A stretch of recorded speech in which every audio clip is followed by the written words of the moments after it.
What's going on, y'all? Back with another reaction video today.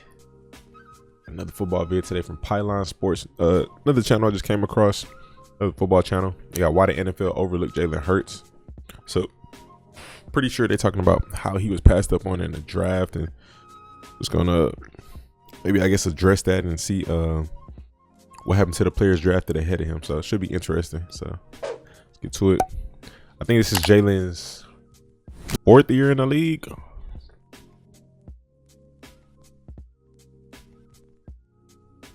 I thought that was gonna be in the season.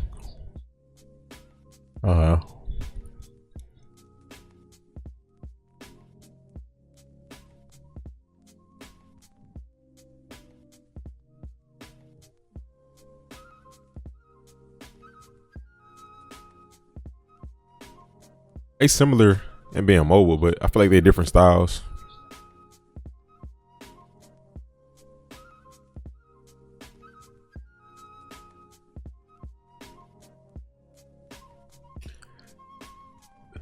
I can't hear.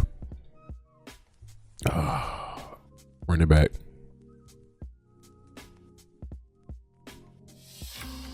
Only 2 quarterbacks have ever accomplished the feat of passing for more than 4,800 yards and rushing for over 1,300 through their first 25 career starts: Lamar Jackson and Jalen Hurts. But despite the entire league seeing Lamar's record-setting 2019 MVP season, GM still decided to pass up on the opportunity to draft a player with a very similar skill set at the following 2020 draft, as there were not only 4 quarterbacks taken before Jalen, but 52 total players. So this is 3rd season. He's gone down the path that only Jackson has traveled. He's doing good for his 3rd season. Establish himself as one of the best quarterbacks in the league. I think it's time we ask ourselves the question: why did the league overlook Jalen Hurts, and how are people so wrong about him? He got that underdog mentality, like, you know, with the story from Alabama. Coming into the league, you know, with that. Jalen's journey as a prospect began where a lot of other NFL players do: the University of Alabama. You don't worry about being overlooked. As a true freshman in 2016, he won the starting job and instantly took the nation by storm. As after years of us seeing Nick Saban putting pocket passer after pocket passer on the field, Hurts' mobility added another element to the Bama offense. I think before Jalen Hurts got there, they had a I just want to look this up real quick. I remember they had running back playing quarterback of Alabama quarterbacks. I just want to see what that guy's name was. It was a running back playing quarterback. List of Alabama starting quarterbacks: Blake Bennett. What was it? AJ McCarron, Blake Sims. That's what it was. Sims was named starting quarterback just prior to the season. I think he was a running back. Sims had a school record for total offense in a single game with 484 rushing yards. He threw for 3,400. I think he was a running back at one point. And I think this is where they started going in the direction of having a mobile quarterback at in Alabama. Let's see. Just want to check him out real quick.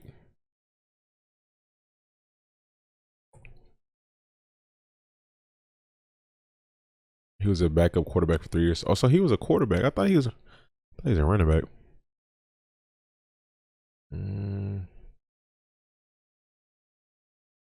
Just want to clip him just to refresh my memory a little bit.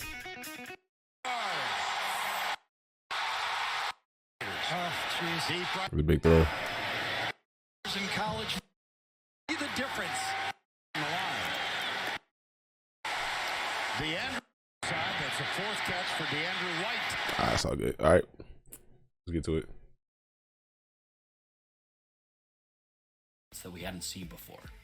Through a combination of his world-class strength and speed, he carved up and ran past opponents all year, compiling 2,592 yards and 22 touchdowns through the air, and running for another 841 yards and 12 touchdowns. That's a tough season right there. Bama earning the top seed in the college football playoffs.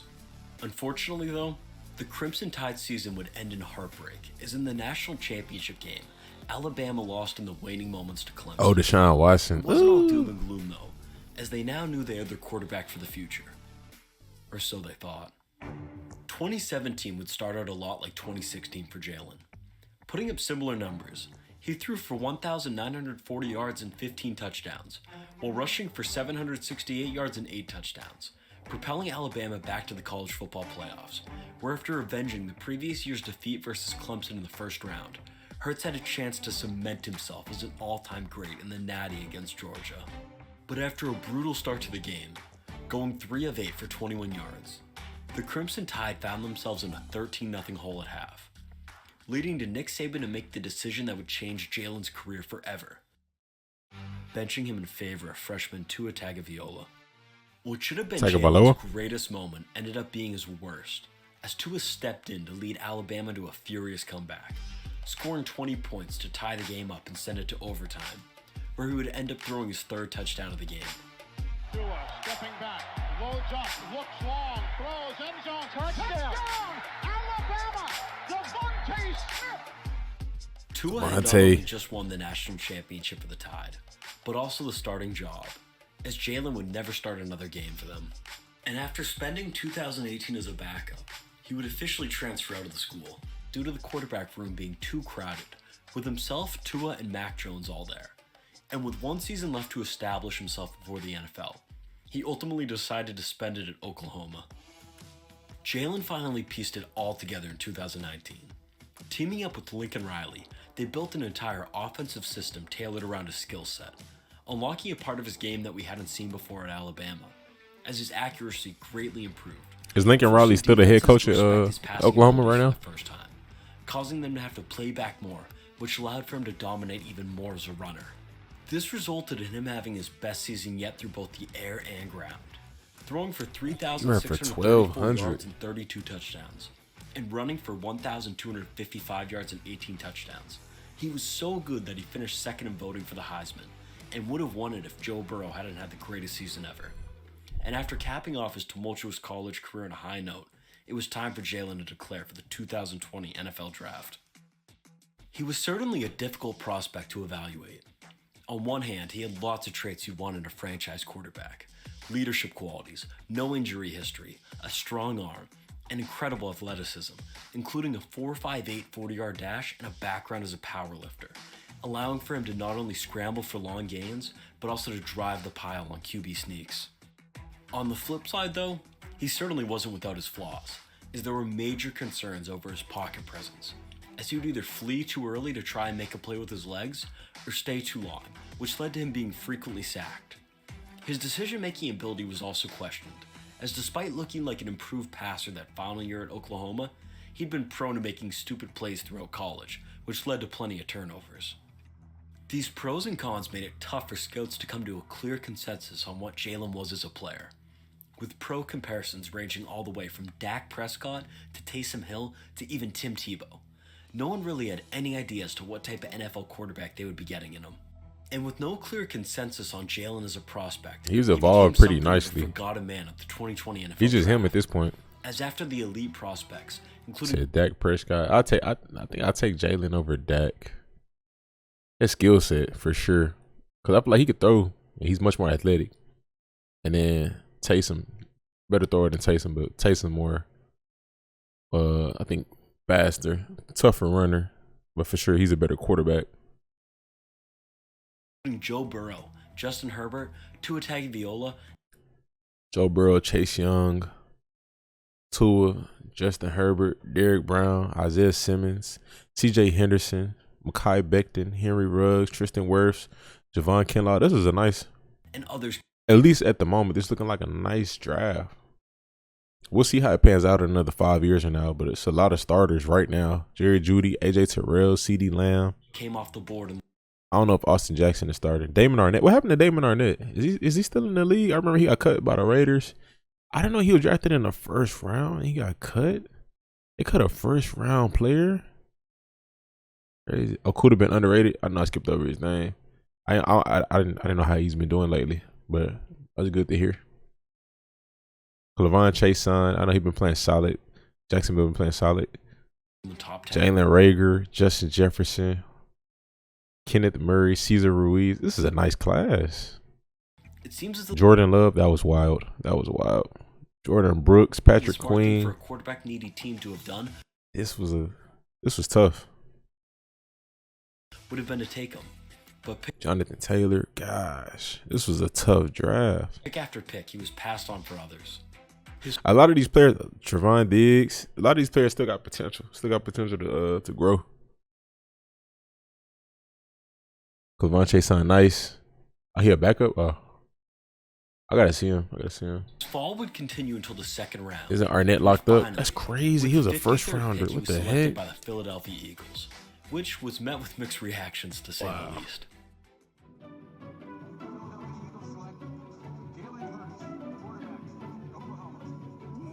What?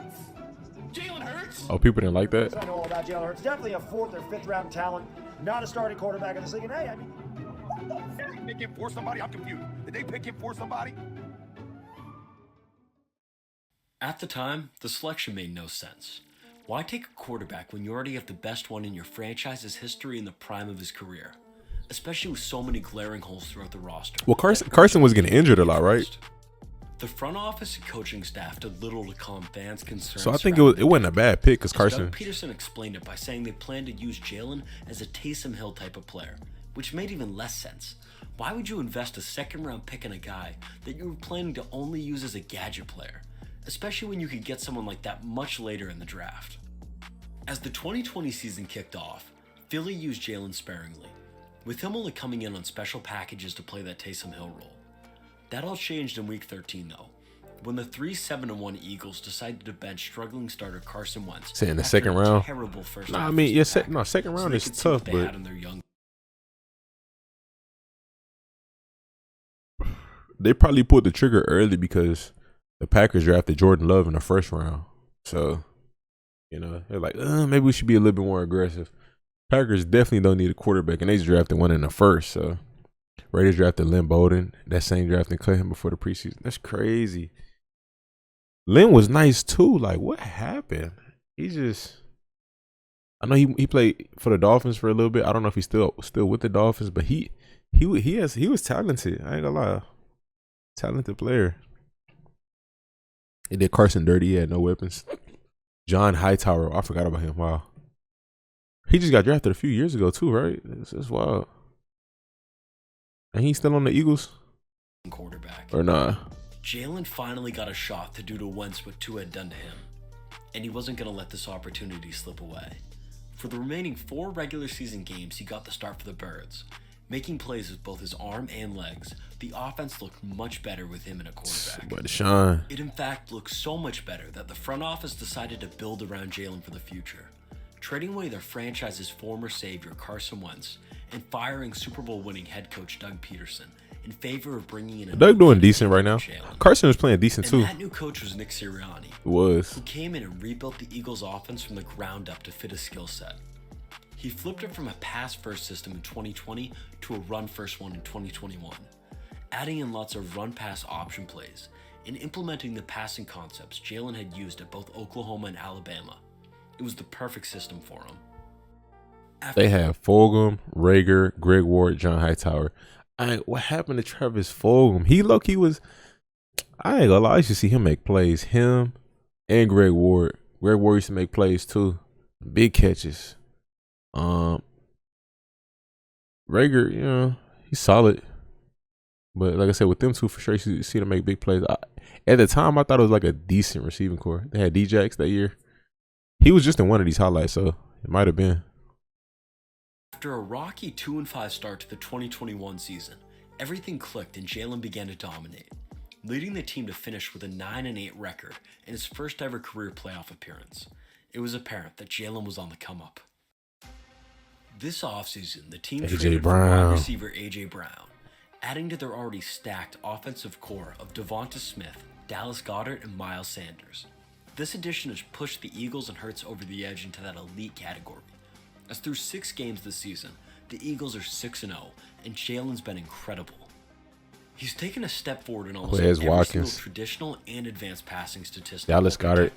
It's a stacked offense. And maintaining his dominance on the It's a ground. stacked offense. And now, although I know that fantasy football numbers certainly aren't the best measure of an NFL quarterback's real value, they are a helpful statistic with the mobile quarterbacks, as they account for rushing yards, and Jalen's been killing it in this metric, as he's averaging 24.3 points a game, second best in the league.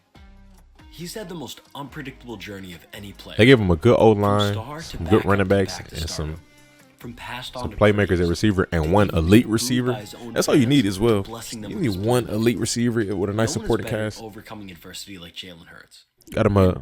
Although he certainly still has lots of You could argue detractors, Dallas Goedert top 5 to 10 tight end right now. Top 5, 210, somewhere in that range maybe. who don't believe in his ability to lead the Eagles to the Super Bowl this year. It certainly wouldn't be the first time that he's proved someone wrong.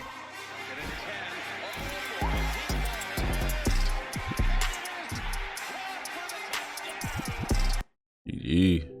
All right, man. We'll end it there. Appreciate y'all for watching. Hit the like button for me. Subscribe. Stay tuned. Stay blessed.